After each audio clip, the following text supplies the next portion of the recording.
foi uma das últimas empresas japonesas a entrar no ramo de motocicletas. Uma enorme corporação que já sabia construir grandes navios para dar a volta ao mundo. Trens-bala capazes de atingir 275 km por hora e peças para aviões comerciais. A Kawasaki já havia construído uma reputação na fabricação de motores grandes e potentes. Então, quando a empresa decidiu fabricar motocicletas, seus engenheiros enfrentaram um desafio. Como usar esta experiência para criar motores potentes e pequenos a ponto de caber em uma moto?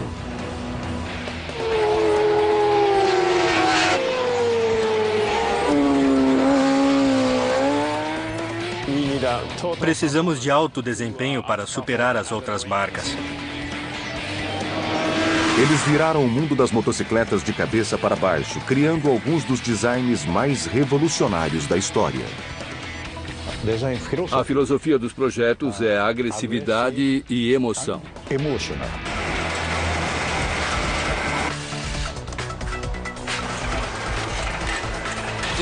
Esse é o nosso sistema à prova de erro humano.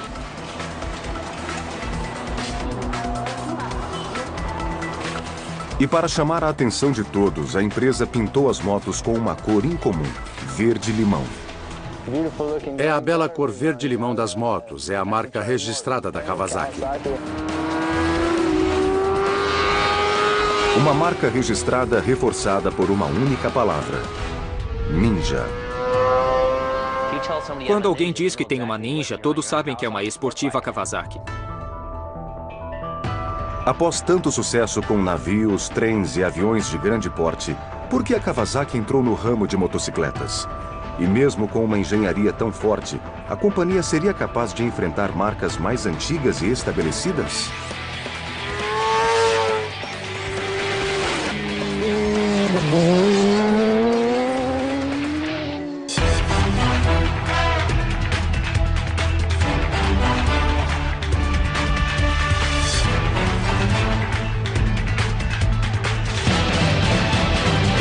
Paixão sobre rodas.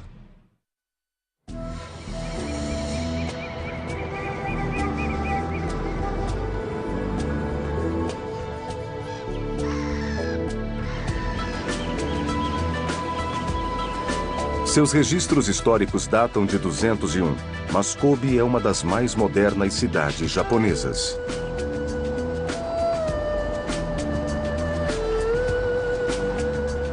Kobe é um importante centro portuário. Foi uma das primeiras cidades japonesas a estabelecer comércio com o mundo ocidental.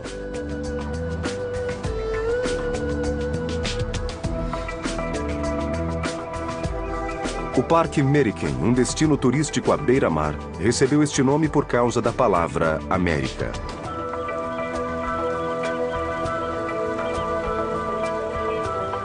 Um dos marcos famosos do parque é uma torre vermelha de aço. Ela tem o formato de um tsuzumi, o tambor tradicional japonês, e seu deck de observação fica 105 metros acima do nível do mar. Ao lado há uma roda gigante. O parque atrai turistas aos milhares.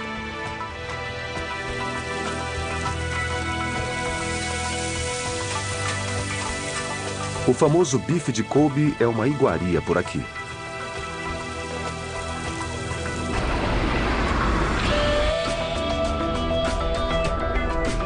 Kobe é o lar de mais de 100 corporações internacionais, incluindo a Procter & Gamble e a Nestlé. E também é o lar de uma empresa que atuou por 80 anos no mercado antes de pensar em fabricar motocicletas.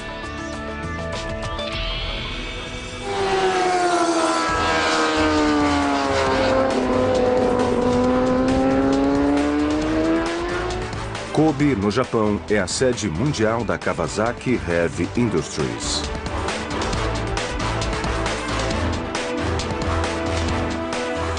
A Kawasaki Heavy Industries foi fundada por um homem chamado Shozo Kawasaki em 1878. A empresa começou com construção naval. Shozo Kawasaki foi um dos primeiros japoneses a usar projetos ocidentais em seus navios. Sua empresa prosperou e, com o passar dos anos, tornou-se uma gigante mundial. Construindo não apenas navios, mas trens, equipamentos industriais e peças para carros e aeronaves.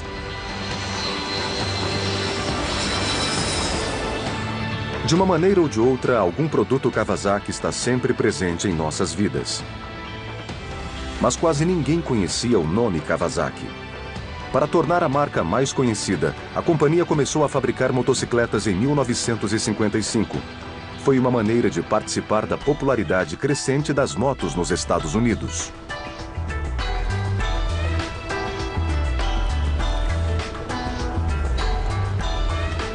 Um novo edifício em Kobe comemora a história da Kawasaki na fabricação de navios e motocicletas.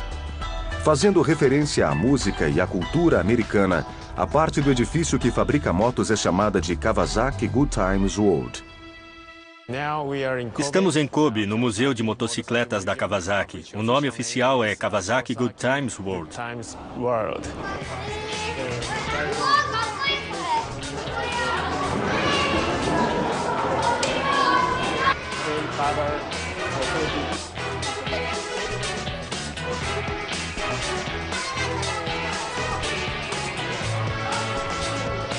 A Kawasaki foi a terceira das 4 grandes marcas japonesas, incluindo Honda, Yamaha e Suzuki, a fabricar motocicletas. Mas a empresa possuía uma arma secreta, uma habilidade em engenharia que faria a marca se destacar. A Kawasaki designou seus próprios engenheiros de aeronaves para fabricar as primeiras motocicletas. E entre 1955 e 1965, eles criaram uma grande variedade de motos. Mas nenhuma era especial. Nenhuma cumpriu a verdadeira missão delegada aos engenheiros da Kawasaki. A missão era desenvolver uma tecnologia totalmente nova para um projeto inovador. Uma motocicleta que faria o mundo das motos virar de cabeça para baixo.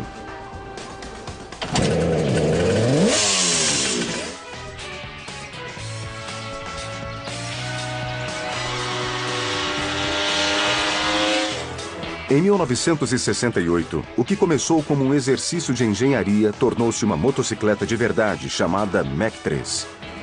2 equipes de engenheiros da Kawasaki competiram entre si. Uma equipe desenvolveu o tradicional motor com 2 cilindros, mas a segunda equipe construiu algo nunca tentado antes, um motor de 500 cilindradas com 3 cilindros. Foi um projeto revolucionário e o resultado foi o que se espera da Kawasaki, um motor com uma quantidade enorme de potência. Até a Mach 3, nenhuma empresa japonesa havia projetado um motor com 3 cilindros. A Kawasaki o fez para conseguir mais potência. Inicialmente, o motor com 3 cilindros foi um fracasso. O cilindro central superaquecia e o motor sempre estourava, mas os engenheiros continuaram tentando. Finalmente tiveram a ideia de acrescentar entradas de ar maiores para resfriar o motor. Deu certo. O motor experimental entrou em produção. Essa é a moto Mach 3 lançada em 1969 nos Estados Unidos. Foi uma moto única em sua época, continua única até hoje. Tem um motor 2 tempos refrigerado a ar com 3 cilindros.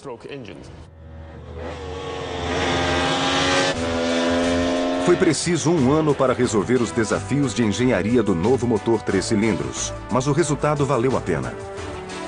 Quando a Mach 3 entrou no mercado em 1969, era a motocicleta de série mais potente do mundo. Meu pai me levou para a escola na garupa da Mach 3. Pediu para eu me sentar na calçada e empinou a moto por todo o estacionamento. Eu nunca vou esquecer. A moto andava muito, era muito divertida de se pilotar. O motor da Mach 3 gerava 60 cavalos.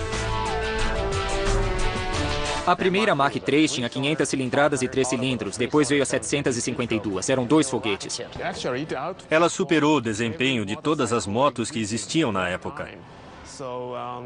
A Mach 3 tornou a Kawasaki famosa.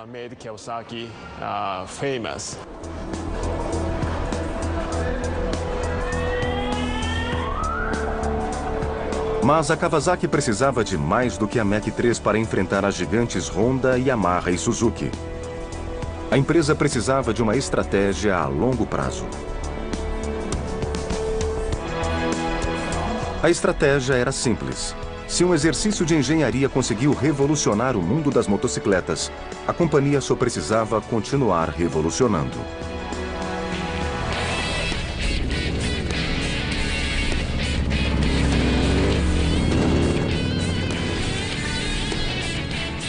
Apenas 3 anos depois da produção da Mach 3, a Kawasaki lançou outro projeto revolucionário.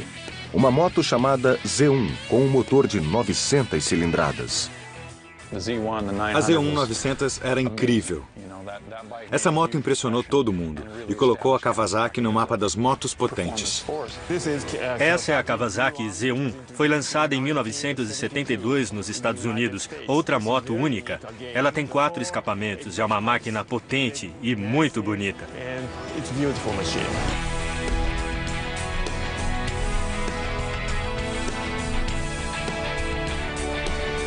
O motor 4 cilindros da Z1 gerava 100 cavalos. Quando essa Kawasaki entrou no mercado, ela mudou tudo. De repente havia uma moto que, além de muito potente, também freava muito bem. Não era esportiva pelas definições da época, mas nada podia ser mais esportivo. A Z1 era esportiva, mas esportiva não é o suficiente. Será que a Z1 conseguiria vencer onde realmente interessa? Ela seria capaz de vencer nas pistas de corrida?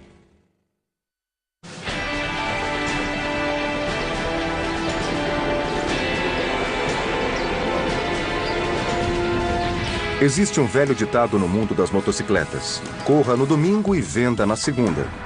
No final da década de 1970, um piloto britânico chamado Reg Pridmore competiu com uma Kawasaki Z1.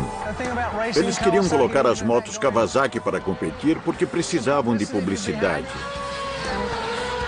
Não importa o que os outros dizem, competições vendem motos.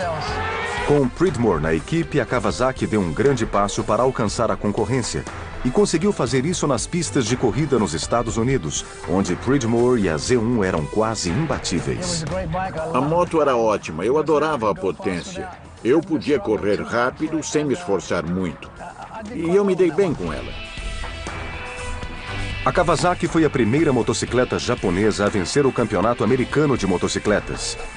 Com Reg Pridmore pilotando a Z1, a Kawasaki conquistou o título por 2 anos seguidos, 1977 e 1978.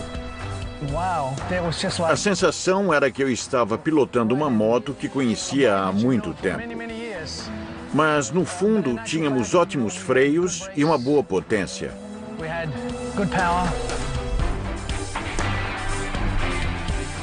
A Z1 de competição de Reg Pridmore desenvolvia mais de 136 cavalos. O sucesso de Pridmore nas pistas foi essencial para aumentar as vendas da Kawasaki, especialmente nos Estados Unidos.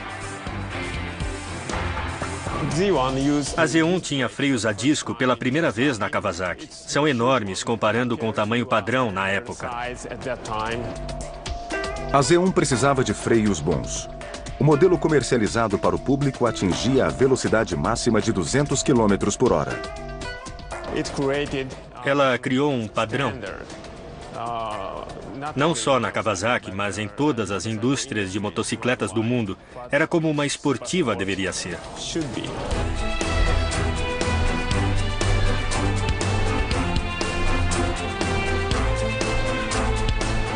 Kawasaki, a empresa que foi a penúltima a entrar no mundo das motocicletas, estava alcançando a concorrência rapidamente. A companhia criou a Mach 3 em 1969, a Z1 em 1972 e venceu 2 campeonatos no final da década de 70. Mas que ponto fraco a Kawasaki poderia atacar para redefinir como as esportistas modernas deveriam ser?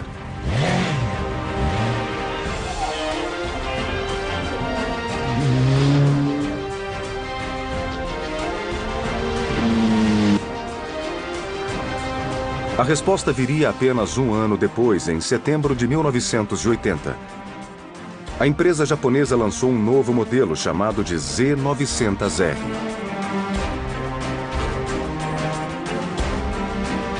Mas a filial americana da Kawasaki na Califórnia pensou em uma ideia melhor.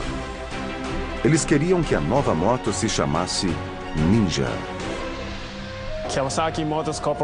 A Kawasaki, nos Estados Unidos, foi quem inventou o nome Ninja, porque naquela época, o Ninja era um super-homem. Os malucos da filial americana da Kawasaki criaram esse nome. Tinha muita gente maluca naquela época. Eles inventaram o nome Ninja e acabou pegando.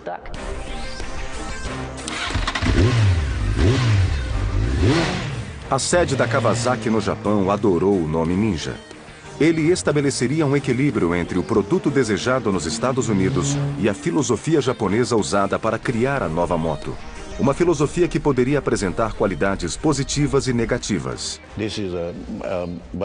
Essa moto é uma combinação de lados positivos e negativos. Mas nós praticamente deixamos essas características de lado para seguir a minha filosofia de projeto. Uma moto muito sexy.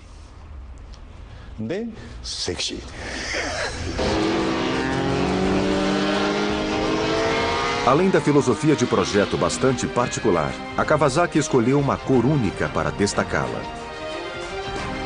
verde-limão. E o motivo é tão peculiar quanto o próprio tom. No final da década de 1960, verde era uma cor que trazia azar nas pistas de corrida. Mas a Kawasaki apostou em engenharia e não em superstição. Misturando 9 partes de amarelo com uma parte de azul, a companhia criou o que chamou de cor do desafio. O verde-limão foi uma tentativa de amedrontar a concorrência. Todos sabem o que distingue uma Kawasaki. É a bela cor verde-limão das motos. É a marca registrada da Kawasaki. A Ninja original foi mais uma façanha de engenharia da Kawasaki e reuniu uma longa lista de exigências. Um projeto totalmente novo, com motor mais compacto e a primeira moto da empresa com motor refrigerado a água. A primeira geração de motos Ninja gerava 115 cavalos. Essa é a Ninja 900 original. O motor é compacto e é mais baixo do que nas outras motos.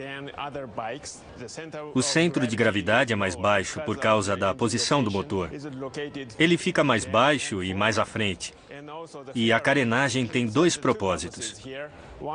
Primeiro, proteger o piloto. Segundo, claro, aumentar a velocidade máxima.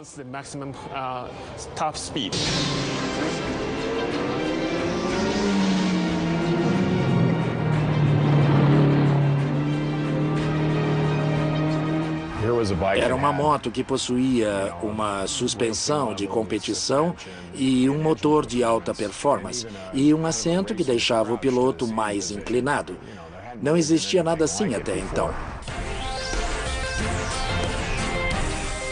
A velocidade máxima da primeira Ninja era de 240 km por hora. Fui eu que projetei a maioria dos componentes do motor, o escapamento e o sistema de refrigeração. Assim como a Mach 3, a primeira Ninja foi criada por uma equipe de engenheiros. Mas depois de pronta, pilotá-la se tornaria uma experiência muito pessoal. Quando a moto estava pronta, eu a pilotei em uma pista de teste. Foi a mesma sensação de ficar sozinho no deserto, ninguém por perto. Eu só via a paisagem passando rapidamente. O meu peso e o peso da motocicleta se combinaram para andar muito rápido.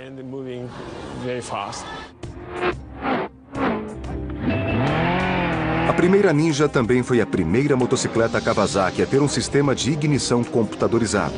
Pode parecer simples hoje em dia, mas no começo da década de 1980, controlar a mistura ar-combustível do motor por meio de um computador era um grande avanço no mundo das motos. É a motocicleta mais importante que a Kawasaki já fabricou. Foi tão importante que o nome Ninja praticamente tornou-se sinônimo de motos esportivas. Muitas pessoas veem qualquer moto esportiva e dizem, é uma Ninja. Ninja virou um sinônimo desse tipo de moto, assim como Gillette, que na verdade é o fabricante e virou nome de lâmina de barbear. Qualquer moto esportiva é uma Ninja, especialmente uma Kawasaki. Em 1990, a engenharia revolucionária da Kawasaki deu origem a um novo projeto. A ZX-11 levou o desenvolvimento de motores ainda mais longe. E conseguiu isso ao usar um velho truque dos hot rods americanos. direcionar mais ar para o motor para obter mais potência. O ano de 1990 foi muito importante porque a Kawasaki apresentou o modelo ZX-11, a primeira Ninja com indução de ar. Ou melhor, foi a primeira moto do mundo com ar induzido. A indução de ar é um conceito simples. Quanto mais rápido anda a motocicleta, mais ar é induzido no motor. Mas este conceito simples se transformou em uma obra-prima da engenharia das motocicletas. Quanto mais rápido a moto andava, mais potente o motor ficava.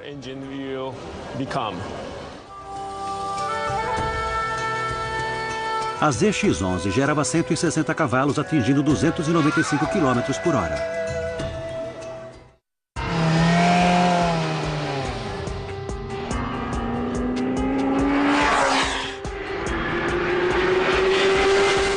Como fabricar a motocicleta de rua mais rápida do mundo?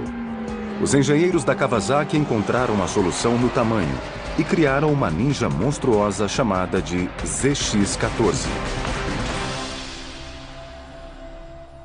A ZX-14 tem um motor 1.4. É um motor enorme para uma motocicleta, tão grande quanto o motor de muitos carros.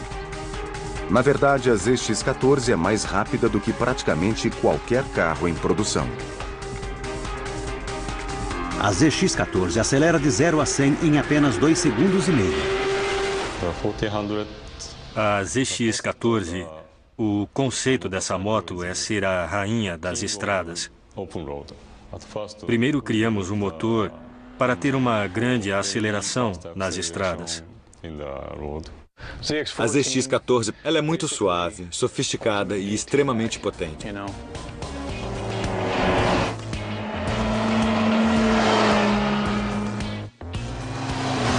Mais uma vez, transformar conceito em realidade seria um grande desafio de engenharia.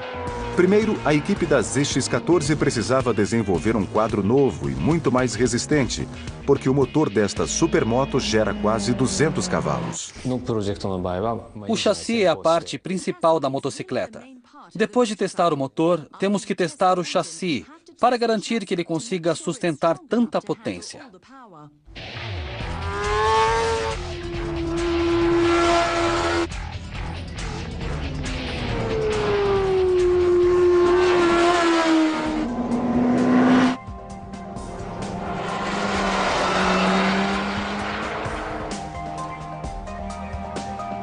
É aqui que a Kawasaki fabrica a ZX-14 e todos os outros modelos.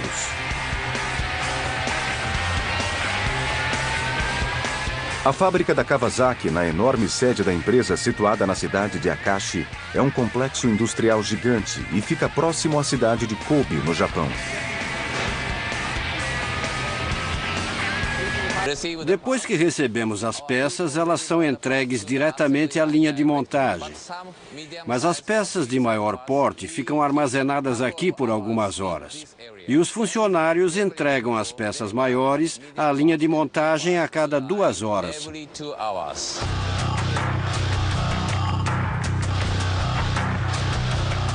As peças menores são colocadas em caixas codificadas por computador, que serão entregues pontualmente no local exato quando requisitadas. Eles apenas colocam a caixa no lugar, sem precisar manuseá-la 2, 3, 4 vezes. A fábrica da Kawasaki produz uma média de 1.200 motocicletas por dia.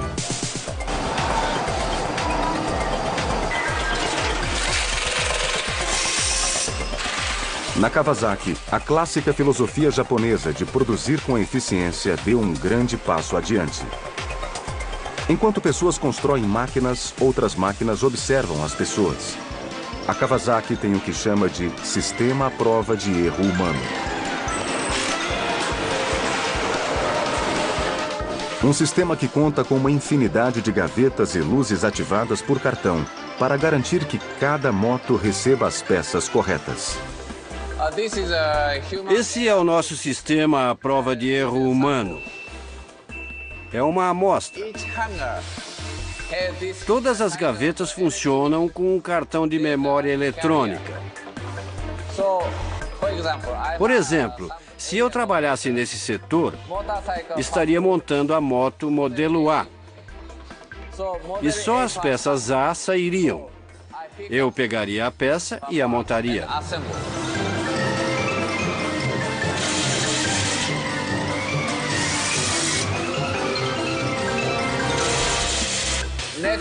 O próximo modelo é o C. É só passar o cartão e as peças C aparecem para eu montar.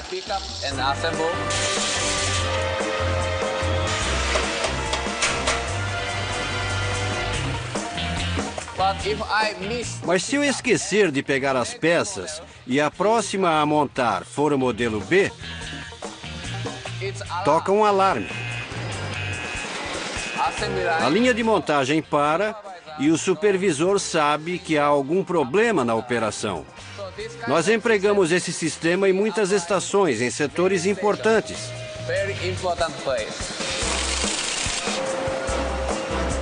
Existem muitos sistemas à prova de erro humano espalhados pela fábrica, começando pelo que transporta o chassi em sua viagem pela linha de montagem. Depois de furar o chassi, ele coloca os cabos na posição correta. Como ele sabe a posição correta? Luzes se acendem para que ele pegue uma determinada peça. São muitas peças diferentes na linha de montagem. Então é muito importante que eles peguem a peça certa para cada parte do chassi.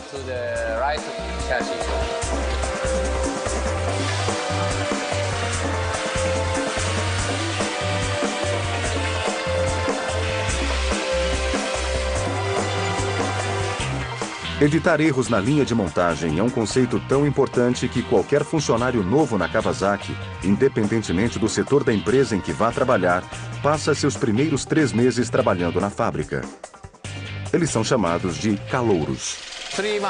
Por 3 meses, qualquer novato contratado por um engenheiro ou executivo trabalha na linha de montagem.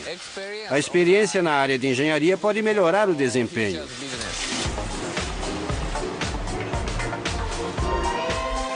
Isso é bom para os negócios porque a lição fundamental que o novato aprende é que a Kawasaki é obcecada em evitar erros na fabricação.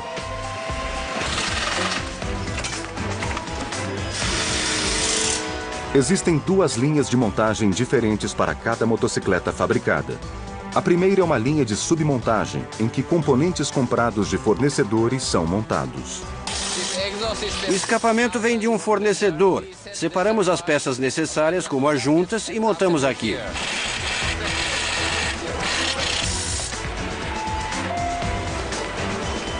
A estação seguinte é importante. É a submontagem da balança. Vamos deixá-la pronta para a linha. Essa é a corrente que vai na balança.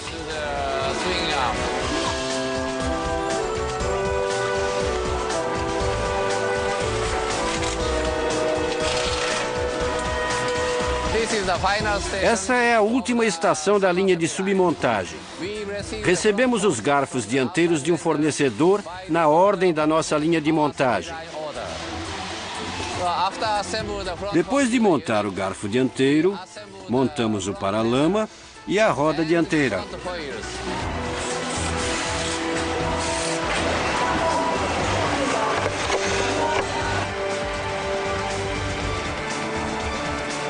Esteiras transportadoras suspensas levam o que parece um esqueleto para a última linha de montagem.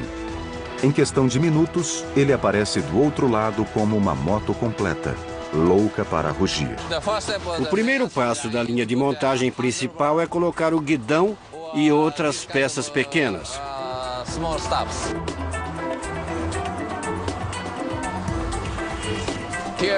Aqui montamos a carenagem. Aqui é o meio da linha de montagem principal. Essa é a última estação da linha. O último operador procura defeitos e, se não houver nenhum, ele leva a moto para a inspeção final.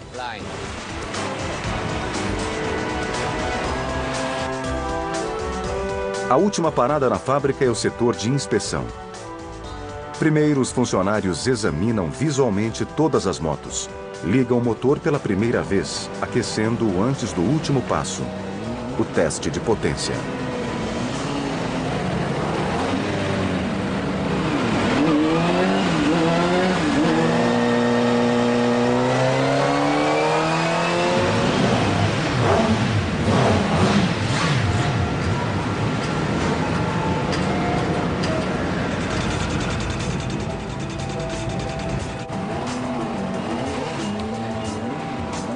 Os códigos de barra de cada moto dizem ao computador que tipo de teste deve ser feito. Eles também registram todos os resultados. Se a sua moto quebrar 3 anos após a compra, a fábrica pode levantar o código de barra do produto, analisar as especificações e os resultados dos testes. É como se fosse uma motocicleta com um prontuário médico. Em outra parte da fábrica, o mundo da tecnologia de ponta encontra-se com o mundo das tradições. Sempre que os engenheiros da Kawasaki criam um novo modelo de motor, eles interrompem o trabalho para comemorar o sucesso com a chamada cerimônia de inauguração do motor novo.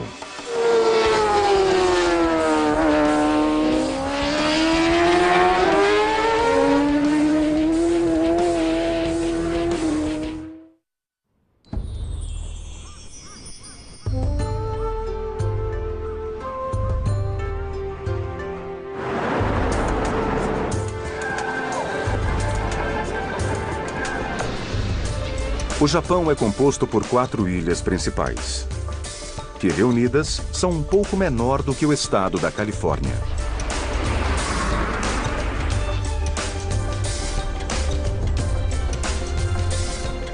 Tóquio é a verdadeira capital do Japão, embora não exista uma definição legal para a condição de capital desta nação. Aqui se encontram a sede do governo japonês e a casa da família real. E Tóquio é considerada oficialmente a capital japonesa desde 1968.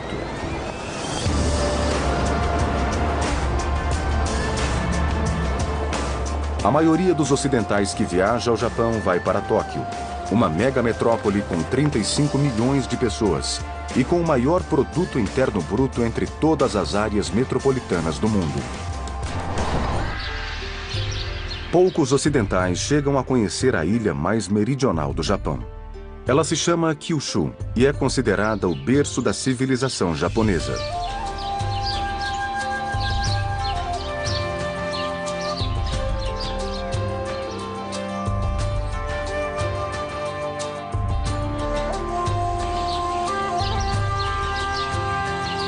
A ilha é considerada um lugar muito espiritual.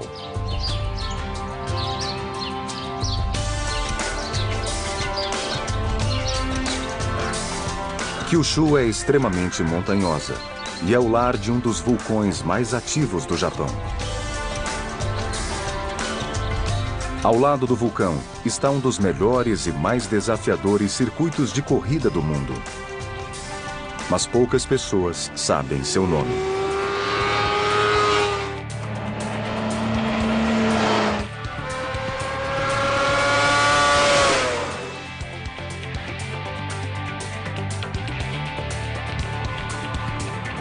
Ele se chama Autópolis e fica a 1 dia de viagem de Tóquio. Autópolis é um circuito incrível. Fica longe de tudo, no meio das montanhas.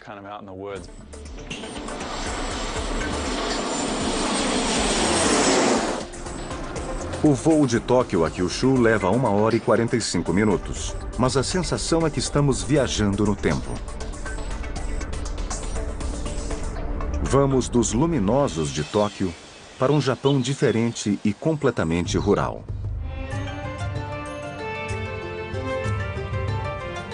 Após pousar no aeroporto de Kyushu, o próximo passo é uma longa viagem de ônibus por uma estrada estreita beirando a montanha. Fizemos uma viagem de ônibus por uma estrada nas montanhas com muito verde em volta. De repente, aquele circuito lindo e enorme.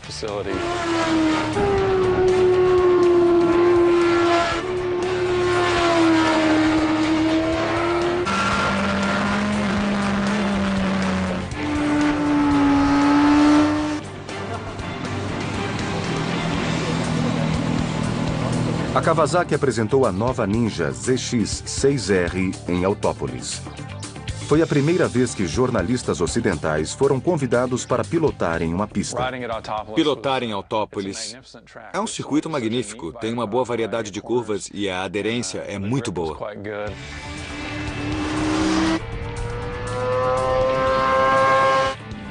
Todas as motocicletas Ninja sentem-se em casa no circuito de Autópolis, incluindo a ZX-14, a maior e mais nervosa Ninja já fabricada. Testamos uma ZX-14 na pista com som estridente. É grande e muito rápida. Eu fazia as curvas nas pontas dos dedos e depois acelerava. Nas retas longas é muito divertido. O projeto é lindo.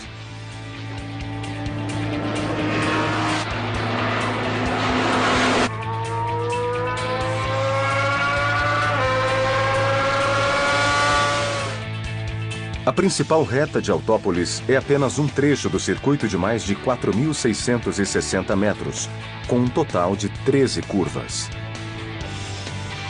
Autópolis é o único circuito do mundo construído ao lado de um vulcão, no meio das montanhas, 1.000 metros acima do nível do mar. E pilotar pelo trecho montanha-russa é a experiência de uma vida.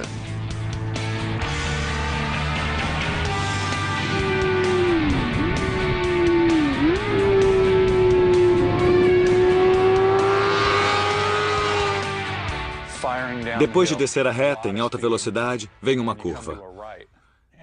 E aquela curva para a direita é muito enganadora.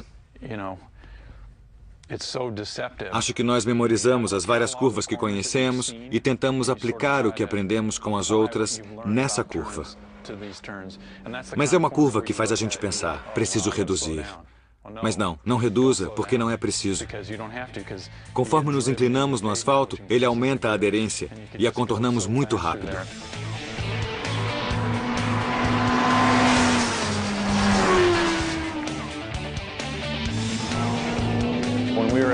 Quando estávamos parados, a ZX-14 passava e parecia o som de um jato. É um barulho incrível, que suga todo o ar.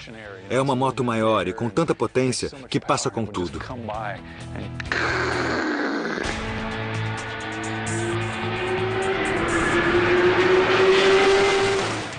Foi sensacional.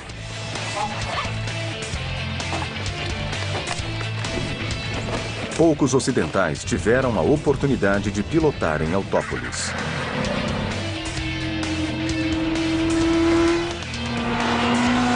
Na maior parte do tempo, a pista é usada por pilotos de teste da fábrica que levam novos modelos ao limite. A indústria das motocicletas é um negócio altamente competitivo. E apesar de a Kawasaki permitir que seus pilotos testem os novos modelos em Autópolis, ela proíbe a divulgação dos nomes e rostos dos pilotos. Depois de contornar a primeira curva, vemos a curva seguinte. A segunda curva é a mais emocionante do circuito. Ela decide quem vai vencer ou perder a corrida. Saber frear é muito importante nessa curva. Quem frear corretamente pode acelerar fundo na saída.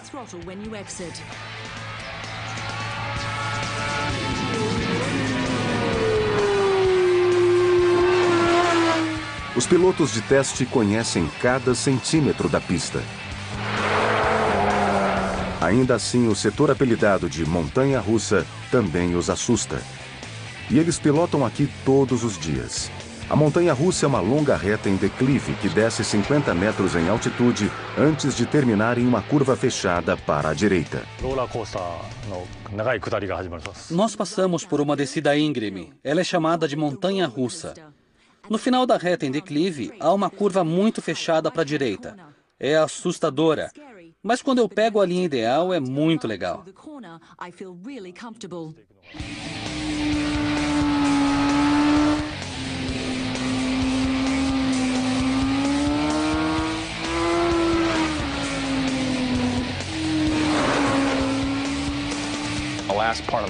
O último trecho do circuito é uma loucura.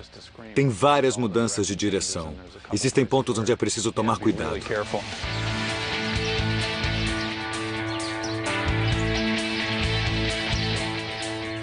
Autópolis é um circuito desafiador.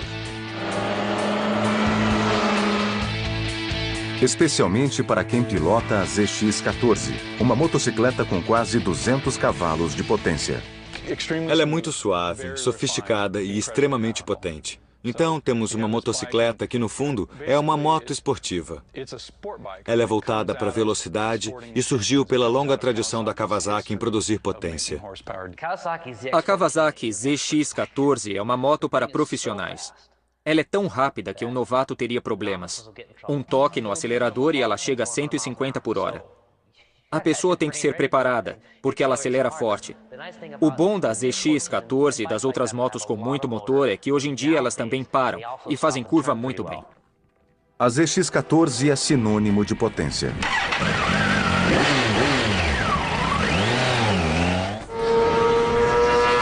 A Ninja ZX-6R verde-limão possui um motor menor. A moto é mais leve, uma motocicleta feita para devorar curvas. A ZX-6R pesa apenas 163 quilos e gera 155 cavalos de potência. Quem pilota a 6R percebe o quanto ela é ágil, percebe o quanto é leve. A Kawasaki fez um grande trabalho reduzindo o peso da moto.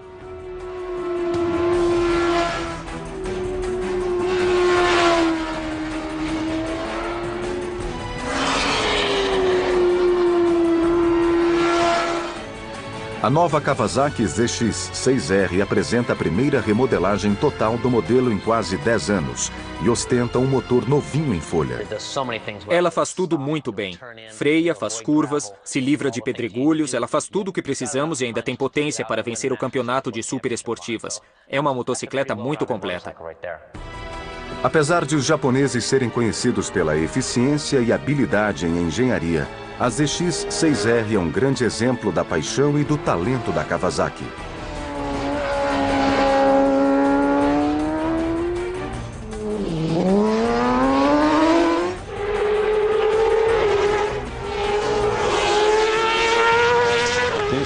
Eu acho que projetar motocicletas é arte, arte pura.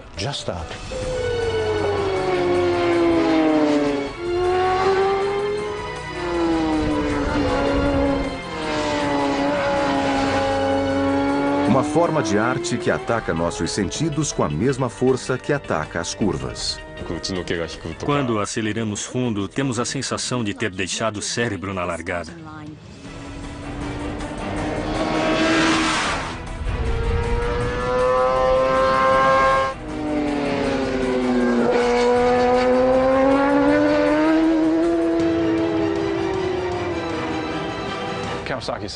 A Kawasaki é uma grande empresa. Os japoneses têm uma reputação que não é justa. Todos dizem que os italianos fabricam motos com paixão, como se as motos japonesas não fossem feitas por pessoas sem paixão nenhuma.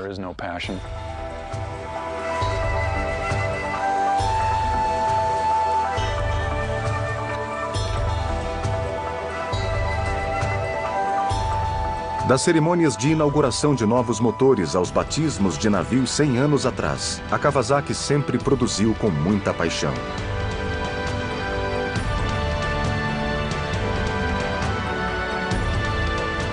A penúltima empresa japonesa a entrar no ramo de motocicletas também sempre foi a que mais colocou sua reputação em jogo.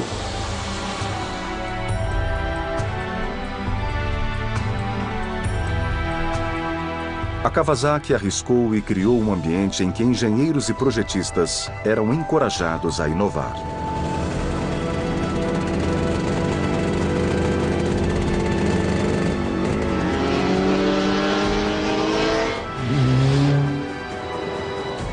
As coisas são diferentes na Kawasaki. Sempre foi assim e provavelmente sempre será.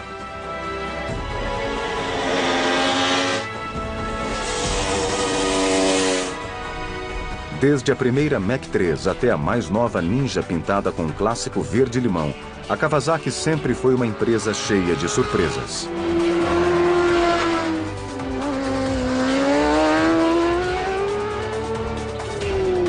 Uma companhia que sempre usou seu conhecimento em engenharia para responder a perguntas que a concorrência sequer imaginava.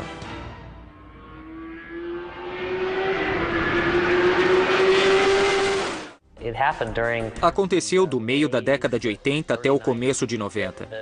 As motos melhoravam a cada ano e bastante. Os modelos perdiam 10 quilos em um ano, ficavam 5 segundos mais rápidas em 400 metros. Foram grandes melhorias. Eu trabalhava numa revista especializada e me lembro de ter dito a jornalistas que trabalhavam para mim: pessoal, precisamos treinar mais para testar essas motos. Precisamos aprimorar nossos sentidos. Precisamos melhorar o ritmo, isso porque as motos superavam a gente.